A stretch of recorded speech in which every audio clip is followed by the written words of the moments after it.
Chapter 19. Sea Legs.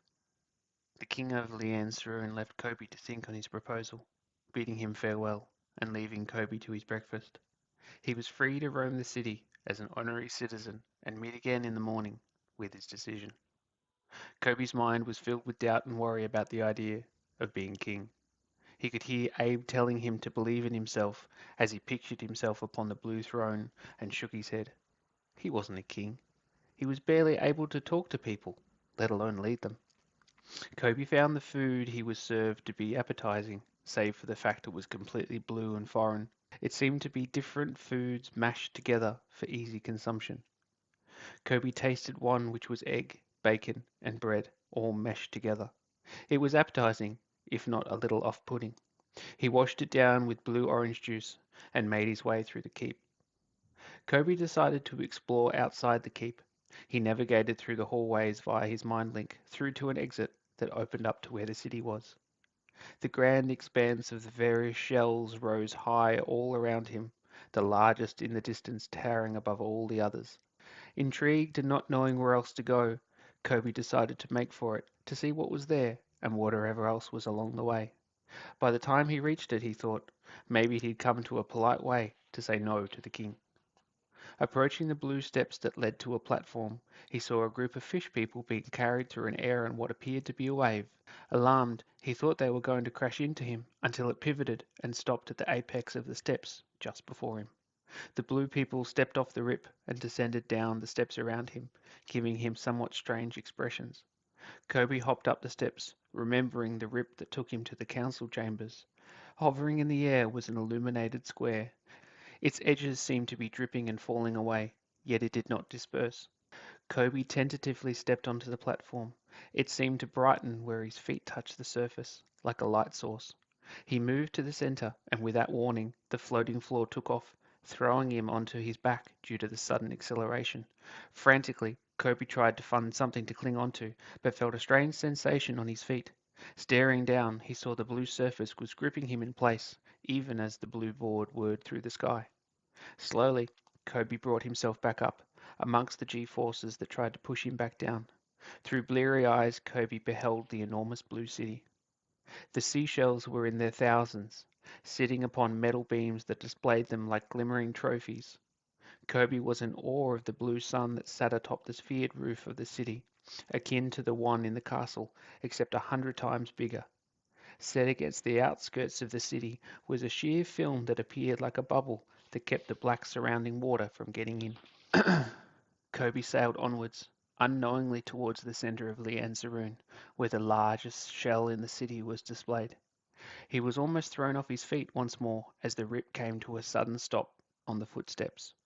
He felt the grip of the illuminated deck release him and carefully dismounted off the floating platform, allowing nearby citizens to get on.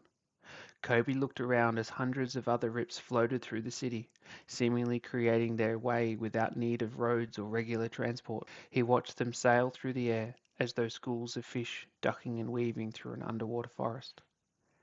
His gazing at the different rips brought his attention to the enormous shell that was behind him. It shone a spectacular azure color reflected in the light of the blue sun, the sheen on its outside metallic and bright. At the base of the shell was a large archway that allowed people to go inside. The hole itself was several stories tall, making Koby wonder if something had actually lived in there. Ascending the steps to the shell, he walked along the long expanse lined with lampposts. The floors he walked up was blue concrete cut into large blocks, where every third block having a mural etched into the ground. The first was a large ship, the next was a long worm-like creature, and the next image of a land and sea. The pictures were highly illustrative, yet had no writing as to what the images actually were, leaving him somewhat bemused by them. As he made his way closer to the large shell, he got a sense of its size, the opening revealing a bright interior within. There were not many other people around as Koby made his way inside, figuring people must be working. Stepping inside, he saw the enormous antechamber of the shell's interior. Small blue suns were placed along the walls and ceiling, lighting the darkened expanse with dancing light that caught the shiny wall surface and reflected it like water. Within the shell were long benches, like Koby had seen in church when Petunia had dragged him along. There was an elevated platform with a lectern as well. A flash of movement caught Koby's eyes, revealing a turtle-shelled man shuffling towards him, elderly and frail. "May I help you?" said the priest warmly. A large blue cross was emblazoned upon his robes on his chest. "I've come to have a look, if that's okay," said Koby. "Of course you may. Welcome to Leviathan's Cathedral, Master," he prompted. "Koby Dumas." "So it is you," said the turtle priest. "The young marines have mentioned your arrival. What fortuitous timing you have, Master Dumas." Koby flinched at the formality. "Just Koby is fine." "What do you mean by timing?" "Surely you know the age of our king, Master Dumas," said the priest, ignoring his request. "With no successor after his wife passing and no heirs, there are sharks circling to be next in line," he said somewhat bitterly. "What kind of sharks?" asked Koby, wondering if he had meant him. "There are those who have been pushed out of the capital, Master Dumas, ones that long for revolution and to breach the surface. When the king falls, the blood will be in the water," he said sadly. "I do not know if our beautiful city will endure what is to come, unless, of course, there was one who was fated to arrive," he said hopefully. "Not you as well," said Koby with a groan. The priest laughed. "Heavy is the burden of responsibility for one who wears the crown. It is a blessing also. There is a division between us. The long fabled child of Primary could unite us, lest we war with one another. You would have the backing of the Leviathan's church, for we are strong presence in Liane Saroon. Despite what radicals may be thinking otherwise, our faith never wavers." Koby stared at the ground. He'd hoped to get away from this question, or at least try and think of a way out of it. "You make it sound like I don't have a choice," said Koby glumly. "There is always a choice," replied the priest, "and a consequence for that choice. If you say yes or no, Liane Saroon will continue to exist. Your decision will not change that. However, the consequence will ripple through every corner of this fair city and beyond, Master Dumas. What you do can be just as powerful as what you don't." A bell sounded, capturing the priest's attention. "That's lunch," said the priest happily. "If you'll excuse me, I've not broken my fast and wish to do so. Think on what I have told you, Master Dumas. May the goddess guide your choice to the right outcome." With that, he waddled away, leaving Koby feeling even worse than before. Koby wandered down the steps and onto the decorative floors, lost in a maze of doubt. He returned to the keep and closed the door to his room, wanting to be alone with his thoughts. For a time, he drifted off to sleep and heard the wailing coming from the top of the keep again. He awoke, remembering the woman. He thought of an idea that could free him of needing to rule. Finding his way through the keep up to where she was located, he slipped to where the strange door was. "Hello," came a female voice from behind it. "It's me again," said Koby. "From last night." "Oh, it's you," she said somewhat disappointedly. "I know how to get you out of there," said Koby. "Really? How?" asked the woman. "Just wait one more night, okay?" said Koby. "I'll get the king to release you." "He won't do that," she replied. "Not for all the treasures in the ocean." "He will if he has his heir," said Koby, and dashed back down the stairs. "An heir? Hey, wait!" came the voice of the queen, but Koby was already leaping down the stairs, convinced he had the solution. He searched through the keep to try and find the king, but was told he had left and would be back later tonight. Disappointed, Koby returned back to his room, resigning to need to wait till tomorrow, just as the king had said. What a genius idea it was, he thought to himself. For the first time in his life, he thought highly of himself as he looked out into the illuminated coral reef out his window. He found his thoughts were bright like the ambient coral, yet he found himself suddenly drifting to and fro on his decision, like the coral he saw before him. He felt tempted of being king, and privileges that would go along with it, privileges Koby had never experienced before. His decision swayed like the coral, wafting from one side to the other. No, Koby wasn't a king. He was just Koby. Although he wasn't just Koby, not the boy from Jujinda everyone hated. He was the singularity, and he was loved. Though he wasn't sure what being the singularity meant, the idea didn't sit well with him, as though it was ill-fitting or a mistaken identity. Part of him didn't want it to be true, while the other side did. He was different, and he knew that. Always on the outside. His grandmother had certainly shielded him from the world well.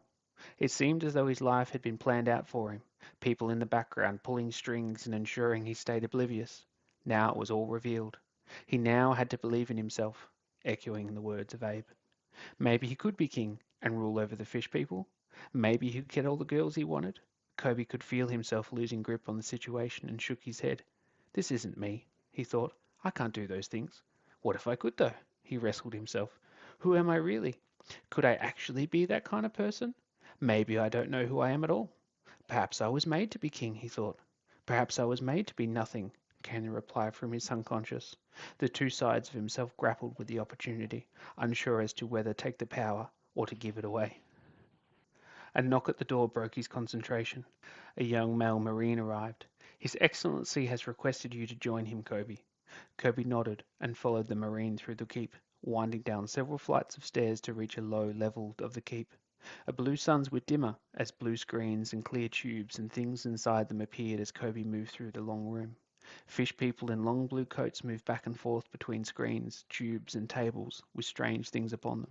At the far end of the room stood the king, talking to a short blue-haired woman who had metal blue legs. Ah, Koby, said the king, greeting him. Welcome to the laboratory. This is Dr. Bluebell. She is our chief scientist for technology. The woman nodded and half smiled, half frowned. You're the singularity? I thought you'd be taller. Koby glanced at the king and then looked back to her. Pleased to meet you too, he replied, caught off guard by her abruptness. Forgive the doctor. She's used to operating and enhancing the finest ultramarines in Lian Saroon, and appears to have forgotten her manners, the king scolded. Forgive me, sire, said the doctor. I had expected more than a fat adolescent child. Don't call me fat or a child, said Koby darkly. If you're denying your appearance or disturbed by the words others describe you as, I fear the prophecy of you saving Gaia to be a farce, retorted the doctor. Now that is enough, said the king, silencing the room, as Koby kept his eyes to the ground in anger. Your tongue is your trouble, Dr. Bluebell. I will not be king for much longer, and the next one may wish to remove it from your head if you speak in such a manner. His eyes darted over to Koby. It is better to acquaint yourself with the new leader of Lian Saroon, should he not take kindly to your voice, and have it taken out. The doctor appeared shocked. Surely you don't mean to make this weakling your heir, sire, she said aghast. This weakling is the singularity, doctor. Surely you know he will eclipse all of us, even you, in time, corrected the king with a knowing smile. Dr. Bluebell seemed to wrestle with the idea, a scowl crossing over her face as she glared at Koby and then turned away. I'm struggling to believe it, sire, said the doctor. That is your mistake for not seeing the potential, said the king, clapping Koby on the shoulder. Though he may not be king material now, he will grow into it and rule over all of us. Those fables have gone to your head, sire, said the doctor, turning back. Surely you cannot expect this outsider to rule a kingdom he's never seen. There are so many of my ultras that are ready and willing to lead, strong, fierce, and brave they are, both man and woman alike, who'll right the extremists who scorn our fair city and restore it to its former glory, she said emphatically. Koby glanced around for the ultras inside the large room. Indeed, they were big-bodied people, each seeming to carry an air of confidence and superiority. He felt almost in agreement with the doctor. Who am I to be king of places I've never been before? He thought. Though stung by her words, he didn't disagree. The king interjected. We've been through this 1,000 times, Doctor, he said with a tone of frustration. The ultras are bred for one purpose, that is for battle, not for delicate negotiation and understanding. Strength comes from talking, not fighting. How would you expect them to handle an attack on our city? With counter-violence that would wipe them off the face of the planet, replied the doctor. Exactly. You are too hot-tempered in your actions, as well as your thinking, said the king.